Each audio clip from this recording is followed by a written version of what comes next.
आ जाते हैं हमारे नेक्स्ट लेक्चर में, जिसपे हम लाइव डेटा मॉडलिंग क्रिएट करने वाले हैं। डायमेंशन और फैक्ट टेबल कैसा दिखता है वो सारा का सारा मैं आपको दिखाने वाला हूँ। तो उसके लिए क्या करना है आपको, यहाँ पे मैंने पावर बीआई ओपन करके रखा है, लेकिन पावर बीआई में कहीं से तो फाइल लाना पड़ेगा, तभी जा करके आप डेटा मॉडलिंग जो हम यहाँ पे रखते हैं, report views, data view, reports view यहाँ पे स्टोर होता है। लेकिन इससे पहले जो हमने एक फर्स्ट हमारा जो प्रोजेक्ट था जिसके ऊपर मैंने आपको करके दिखाया, जो सेल्स डेटा था, हम वही डेटा का लाने वाले हैं यहाँ पे और उसका डेटा मॉडलिंग करने वाले हैं। और उस डेटा में क्या प्रॉब्लम है मैं आपको वो भी दिखा देता हूँ, और उसको मैंने किस तरह से ट्रांसफॉर्म किया है। सो ये हमारा डेटा था, अगर आपको याद होगा, जहाँ पे आपका ऑर्डर आईडी था, ऑर्डर डेट था, customer name, city, country, region, segment, ship date, ship mode, state, longitude and latitude, ये ऑर्डर डेटा था। और इसके अंदर में एक ऑर्डर आईडी से कनेक्ट किया हुआ था और बाकी ट्रांजैक्शनल डेटा यहाँ पे, right. Discount, sales, profit, quantity, category and sub category. तो मुझे ये डेटा का, जब मैं डेटा मॉडलिंग कर रहा था तो क्लियरिटी नहीं मिल रहा था कि एक तरह से एक ही टेबल बन रहा था या दो टेबल बन रहा था, लेकिन मुझे आपको दिखाना है कि स्टार स्कीमा किस तरह से डेटा कनेक्ट होते हैं। तो इस डेटा को मैंने और क्या किया, इनहेंस किया खुद से, मतलब इस डेटा का अलग अलग शीट क्रिएट किया। मैंने क्या किया वो भी आपको दिखाता हूँ। तो एक शीट मैंने यहाँ पे क्रिएट करके रखा है।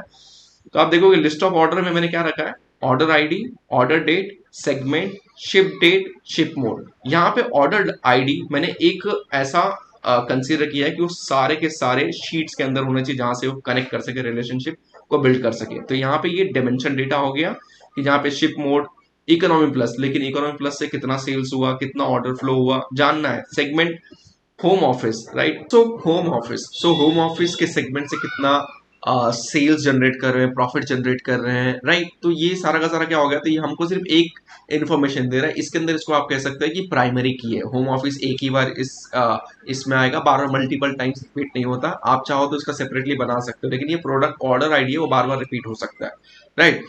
वहां पे फिर मैंने क्या किया ना, उसको सेगमेंट मैनेजर डाल दिया, जहां पे सेगमेंट मैनेजर में ऑर्डर आईडी और सेगमेंट, तीन टाइप के सेगमेंट है।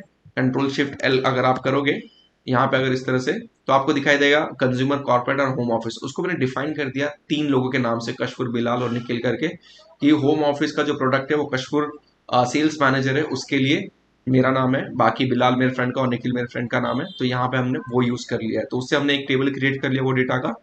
फिर लोकेशन डिटेल, तो इसको मैंने क्या कर दिया, सिटी, कंट्री, स्टेट, रीजन, तो ये एक अलग टेबल क्रिएट हो गया। उसके बाद कस्टमर टेबल भी बना दिया कि मतलब ये ऑर्डर आईडी किस कस्टमर के द्वारा जनरेट हुआ है, रूबी पटेल, ये सो ऑन, राइट। उसके बाद ऑर्डर ब्रेकडाउन के अंदर में ये आपका फैक्ट डेटा हो गया, राइट। उसमें मैंने और एक चीज डाला है कि शिप चार्जेस, इकोनॉमी प्लस है या इकोनॉमी है।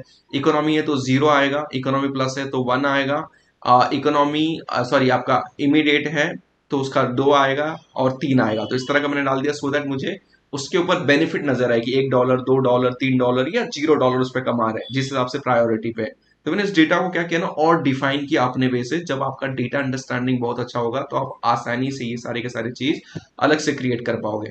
फिर मैंने एक प्रोडक्ट टेबल भी बना दिया कि प्रोडक्ट नाम क्या है, कैटेगरी क्या है, सब कैटेगरी क्या है, राइट। तो आपने देखा कि यहाँ पे हमने जो लिस्ट ऑर्डर और ऑर्डर ब्रेकडाउन था एक्सेल के अंदर में, इसको मैंने फर्दर ब्रेकअप करके कितने शीट बना दिए, 1 2 3 4 5 6, 6 अलग अलग टेबल्स क्रिएट कर दिए, राइट। इससे हम क्या करेंगे, इसका डेटा मॉडलिंग बनाना स्टार्ट करेंगे। तो डेटा मॉडलिंग अगर आपको करना है तो सबसे पहले ये डेटा हम उठाने वाले तो इसको क्लोज करना पड़ेगा। इसको हम क्लोज कर दें और यहाँ पे आ जाते हैं। इसको मैं बंद करता हूँ।